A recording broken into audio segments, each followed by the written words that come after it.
Welcome, everybody, to the Retail Corner podcast. Today, we are talking with Ria Morgan. She's the CEO and founder of the Little Blazer Company. Ria was head of digital at Harvey Nash for about 6 years. She took a little break as a mom, which is a full time job, more than most of us actually do, I'm sure. And then she went on into starting to become an entrepreneur and to really face on with the dream that she had rather than to be working for somebody else's dream. So, Ria, it is a pleasure to have you. How are you doing today? Oh, I'm so well, thank you. It's a complete pleasure to be here. Thank you for having me. No, thank you so much. I know what's the time over there right now? It's about 5 p.m. So yes, the hubby's taken over the duties of bathing and feeding the kids before bed. So yes, so great timing. Okay, perfect, perfect. No, it's great to have you. So, as we get through this, right? I know you went from working at a corporate structure, then starting Mm. your own business. So I really want you to kind of take us through that journey, right? What made you decide to step away from that steady paycheck, right? I feel like everybody has this inner entrepreneur within them, right? And they always want to start something, but is that fact that scares you so much of, oh, how do I go to the unknown, is the unknown going to work, and is it going to actually thrive, and am I going to be able to make as much money as I'm making, or more or less, or all these unknowns. What made you start, and what made you decide to jump to the experience? Oh, take the jump. So basically, I suppose my journey started when I did take some time out of obviously the business to because of my daughter was born. My eldest daughter was born with a physical difference. So Mila was born without the left forearm, and it's during that period really. Luckily enough, we were in a position for me to be able to take some time out of work. But I sort of, in a sense, knew very early on in that period that's what I wanted to do, was create my own business. And I wanted two things really. I wanted first and foremost to have something that I would really have a passion for. That's really, really important, I think. And secondly, I wanted something that could really scale. So I wanted something that really had the potential to be a major brand. And so those are the two factors, in a sense, that made me at that particular time, taking some time out, having the time, and then thinking, right, what would I really like to do with my future? What would I want? Some flexibility, and possibly, that sort of dream, like you say, you've always got that sort of, inner entrepreneur in you. But when it comes to blazers specifically, to be honest with you, I sort of stumbled across that gap in the market. A staple part of my go-to, wardrobe is that classic tweed blazer and a jeans combo. And I was looking for something similar in the market for my daughters, that sort of similar inspiration, and I couldn't find anything. I couldn't find anything that had that pop of color, that character, that comfort, in a sense, that you're looking for when you're buying clothes for your kids. And that's, I suppose, when I stumbled across it, I realized then, after doing a bit of research, that there was a real scope in the market. So to create a specialism, because there wasn't one globally, to, in a sense, there was a bit of a gender bias as well. So almost an assumption that traditional blazers are a little bit masculine a product to attract young girls, which is quite a disconnect, really, if you think about, the adult market. So I was looking at that, and, I love innovation. I love challenging that status quo. So that was all really appealing to me, and also there was a bit of a price point on design, a sort of a sweet spot, sorry, on design and on price point. So I was looking at all those factors and thinking, actually, there's definite scope here. And that's when I suppose the Little Blazer Company, as a gender neutral specialist, came to mind, and very much inspired, by my daughters. So that, that want for color, that want for the expression of character and the celebration of personalities, and that want for comfort. I'm a stay-at-home mum,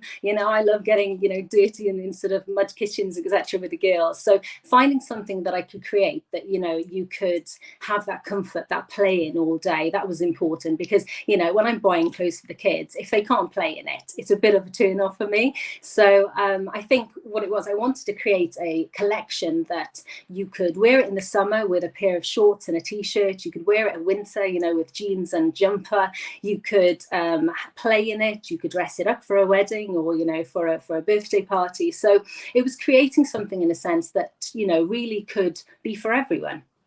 No, no, I think that's phenomenal. And scaling it back to what you were saying, like, I think it's so important for people to understand that it's about finding what they would be willing to do for free, right? I think what you're passionate about, in my opinion, is something you would be willing to do for free without getting any payment whatsoever, and finding the balance between that and a gap in the market, right? Yeah. Because a lot of times people also get in the wrong path thinking, oh, I am very passionate about being an artist or singing or this or that. Well, that doesn't necessarily gonna, map out. You need to balance out the dream and the science, right? And bring Yeah. those two things together. And if you can do that, then you have a home run, right? And like you said, you found a gap. You found that it was in the children's market, right? And very well said. If they can't play with it, they're not going to use it, right? Regardless of how much you put it on them, they'll take it off and throw it off to the side. And No, so, absolutely. yeah, yeah. So with that, obviously, you came with the idea. You started doing some mock-ups, I presume, right? Just like everybody does. And then you start doing some test runs to see how people beyond your family are going to react, right? Because everybody close to you always tells you, "Hey, you're a rock star. We love you," right? But you want that sincere, harsh, honest truth. And once you pass that stage, you really need to go and find investments, right? You investors, I'm sorry, Mm. and you need to go find a financial backing in order to kind of take off and do your pilot store or do your pilot e-commerce and see where the market starts reacting back and how you start shifting to it. So Mm. can you tell us more for everybody listening out there that's thinking of starting their business or they're ready to go to that investor stage? What was that process for you? What would you recommend for people to do, what to do and what not to do? Okay. Yeah, I think the investor experience for me was an interesting one, and it wasn't one that I rushed, and it wasn't one that I ever underestimated. I always, knew that it was really important to have a really good balance when it comes to the investor sort of dynamic. So I think it was an interesting one for me because clearly I was a sole founder. I was a sole female founder. So if you know anything about investments, the stats were against me. I was a sole female founder without a team. I was a sole female founder. There was also a stay-at-home mum that didn't have any plans to change that anytime soon. So if you think of all that as a starting point, and then you think of the fact that it was retail, and retail, Carlos, that's a massive red flag to most investors because they look at it as, wow, you're going to take on the majors. Wow, this is a huge sort of gamble in a sense. And also, I didn't have a background in retail or design. So that's the other thing. And also, it was pre-MVP. So you mentioned a second ago about going out to the market. I didn't do any of that. I knew what I had, but I wanted to keep it under wraps because I knew that it was revolutionary. I knew that it was innovative. I knew that it was quite groundbreaking for the space. So the last thing I wanted to do really was, in a sense, go out and scope the market. So it was pre-MVP. And also I was asking people to sign an NDA. So I was saying, you're not going to get visibility of anything until we have an NDA signed. So all of those factors, in a sense, clearly did play a part, meant that there was a lot of discussions, lots of kind of questions asked. But what I did have was I had a background where, as you mentioned, my role in recruitment, I had created and led an award-winning brand for a global PLC.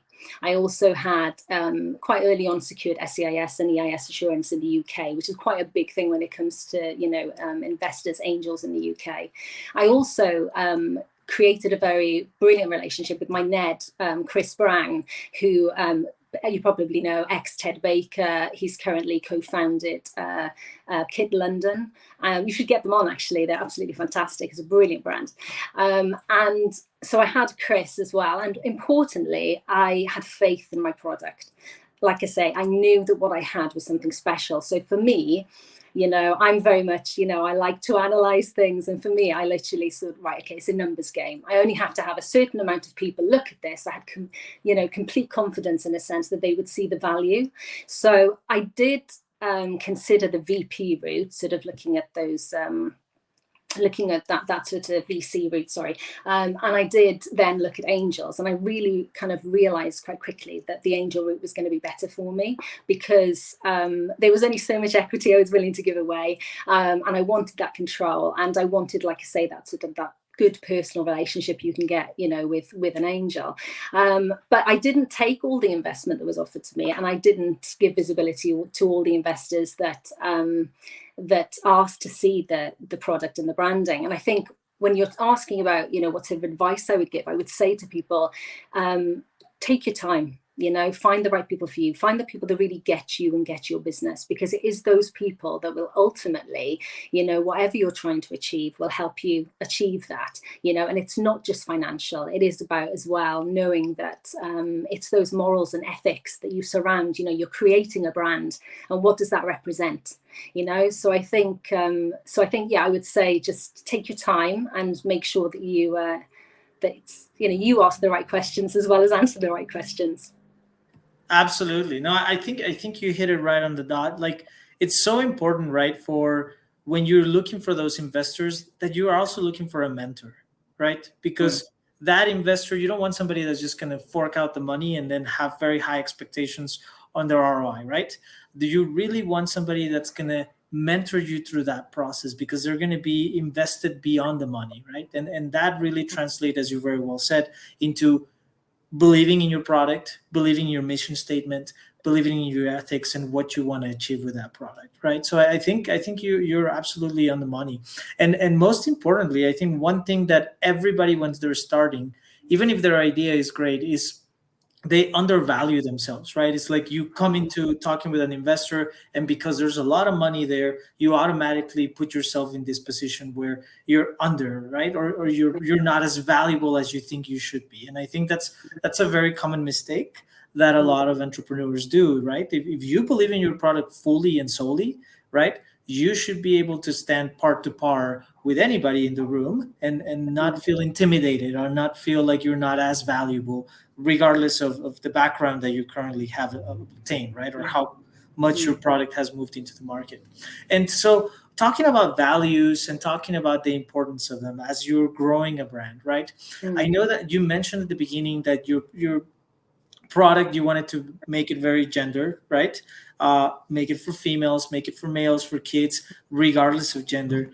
Yeah. Why did that inspire you? Was it just because of a market gap that you saw, or is there really a bigger mission behind that? Yeah, absolutely. I think that the gender neutral piece is because obviously you should be able to wear whatever you want to wear, I think with clothing anyway.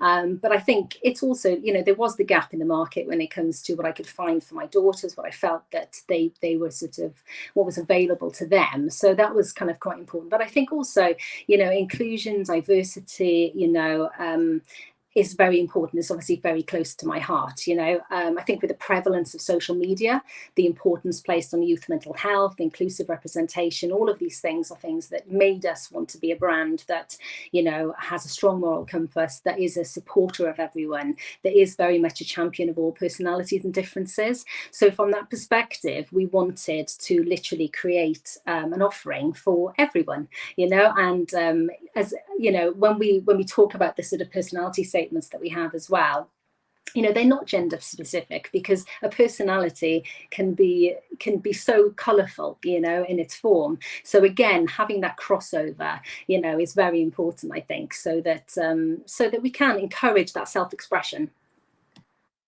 I couldn't agree more. I mean, I've had so many times myself where I go shopping and I like a pair of tennis shoes, right? And they're in the women's department, and I don't care. I'm trying them on, and the lady's like, "No, no, but these are women's shoes, right?" And I'm like, "Do they not look good on me?" And she's like, "Yeah, yeah, they look good." I said, "Then what's the problem?" So yeah, I couldn't agree more. I think it's so important to have that gender neutrality, right, in a lot of the products, because a lot of times, as long as it fits and it looks good and you're confident and you like what you're wearing, that's what fashion is about, right? An expression of how you feel that specific day, because it's not even about how you feel all around or who you are all around. It's just how you feel today, and you want to Yeah. express that in every way. So I think that's awesome. A I question think about also that. on that point as well, Carlos, I think when it comes to blazers as well, they can be quite synonymous with formal wear. So Mhm. to have a blazer that you can have that crossover with, and like you say, that you can literally express your personality, whatever the occasion. Again, it's just, it's wanting to create that sort of fluidity with it. So yeah. So curious on my end, right? Are Mm. there any plans on doing, adult sizes on little blazers? I mean, because Absolutely. I've seen a couple of them and they look phenomenal. I mean, I would definitely buy some. Oh, you can see some of them behind me. Yeah, yeah, yeah, yeah, No, yeah. Yeah, no, there are big pans. Obviously, I can't divulge too much at the minute, but no, definitely a sort of a mini me type. I think I'm similar with but obviously there's lots of celebrities etc. out there that like to do a sort of a mini me with their children, and I think I would absolutely wear these. Whether we have the icon on the back or not. The reality of it is that what we've got is a blazer that is just is so classic in its form. So yeah, absolutely, we'll definitely consider adult Awesome. blazer. Yeah, please do keep me posted. I'll be more than happy to wear it, Instagram it, everything. I mean, they look phenomenal. And talking about them, you were talking about how comfortable they are, right? Yeah. Uh, so what makes them so comfortable? What type of material are you using? Is there something unique, sustainable material? Yes, absolutely. So basically, we have a 6-piece blazer collection, and each blazer has its own color theme. As you can see, each blazer has its own icon. Each icon then has an affiliated character statement. So, for example, this is the unique unicorn. So, the camera. The Oh, no, yeah, unique, I see it perfect. you Yeah. can see it perfectly. Unique unicorn. So for the dreamers, free in spirit, pure of heart. We have the dynamic dinosaur for those who like to roar. We have the magic mermaid, represents the beauty of being different and having the strength to own it. We have the best bear for the very best of friends, loyal and true. We have the hope rainbow. These little ones color our world, a ray of sunshine after the storm. And we have the music maestro, so for the creatives, the talented who shine.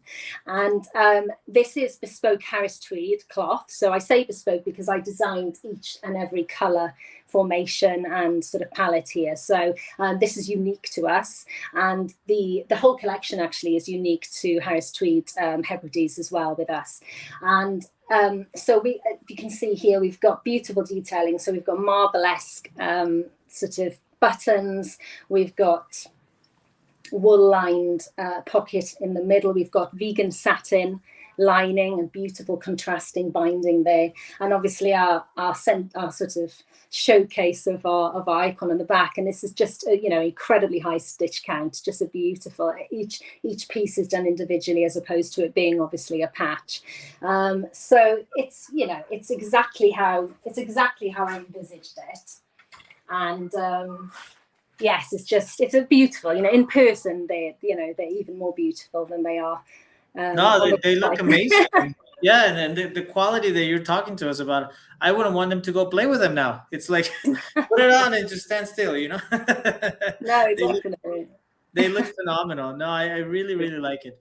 And so as you guys are growing and as you guys are looking to expand, you have obviously gone through all that. So again, another piece of advice for everybody out there, what would you recommend would be like a good sequence, right? Once you have your product, once you define where you're going, once you have your investor slash mentor that we talked about, obviously the most important thing is where do you start, right? So much noise about digital and e-commerce, right?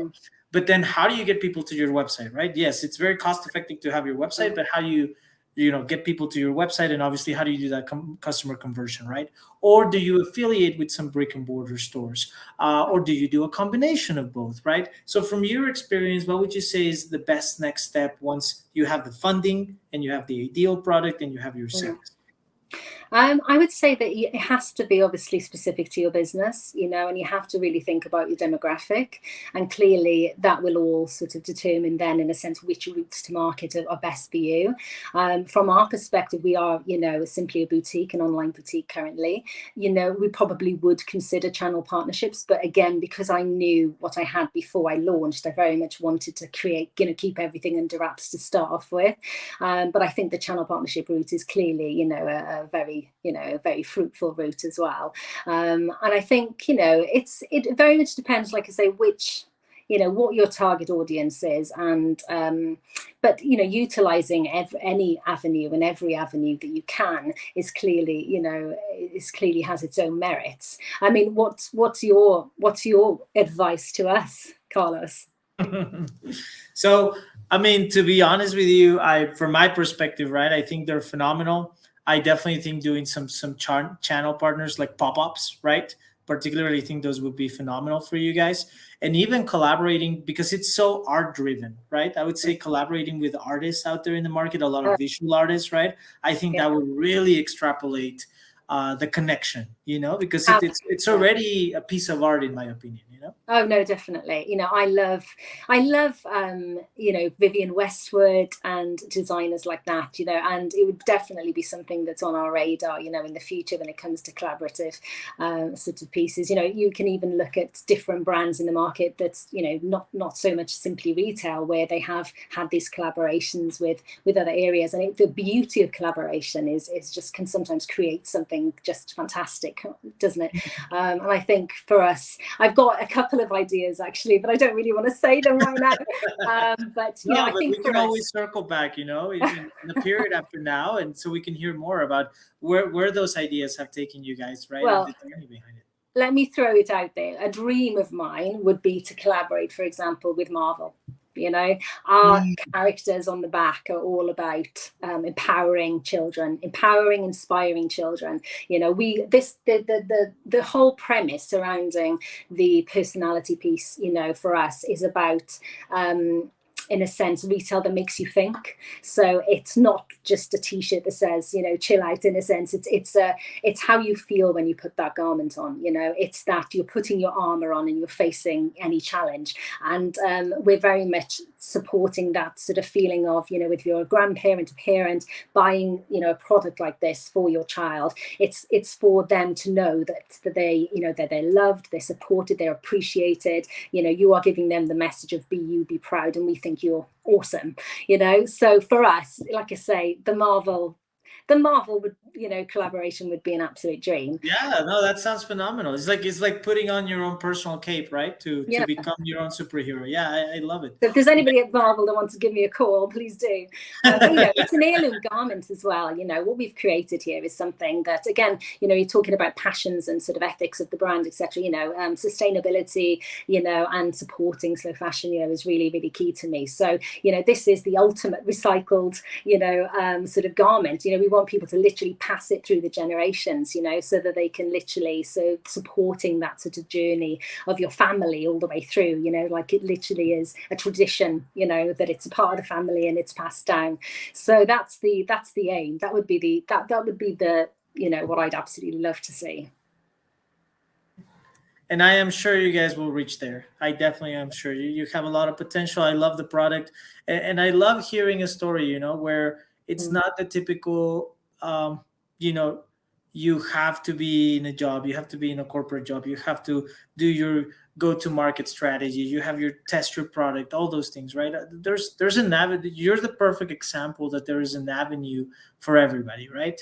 Being at home, stay mom, having been with your kids should not limit your dreams, and it should not limit you being able to stand up your own business. And with that, I would like to ask you the last question. What is the one piece of advice that you would like to give to everybody that's an entrepreneur? Maybe they already started, maybe they're halfway through, or maybe they're already growing, right? And they want to continue to expand themselves. Oh, wow, that's a brilliant question. I think I would say one thing that has stuck with me throughout is know your worth. And always remember that statement very much goes both ways. So it is so important to have confidence in your own ability, especially as a sole founder, because, after all, it is your vision, but it's equally as important to remember that it does take a village. You will not have all the answers and you cannot do it alone. So finding people that you can surround yourself with that can help you make whatever vision it is a reality, that is so important. And I think when you think of the term or the phrase, in a sense, know your worth, it triggers so many other different areas to focus on. So from following your gut when it comes to that tribe you surround yourself with, finding people that really do get you and get your business.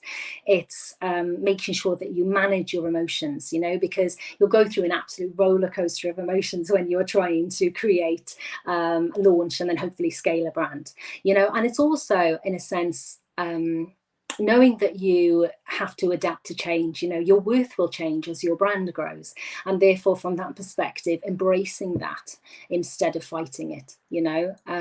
So yeah, I would say know your worth is something that somebody told me a long time ago, and like I say, it's a lot of the times it's sort of said very much from an empowerment perspective, which is brilliant, but I think it's always really important to remember that you have to have the, that perspective of it goes both ways. No, I really, really right like that. Know your worth, and you're absolutely right. It's important to know how much valuable you are, but in the same token, the competition is against yourself, right? So you should always be asking more of yourself. I think that that's part of that message. Absolutely.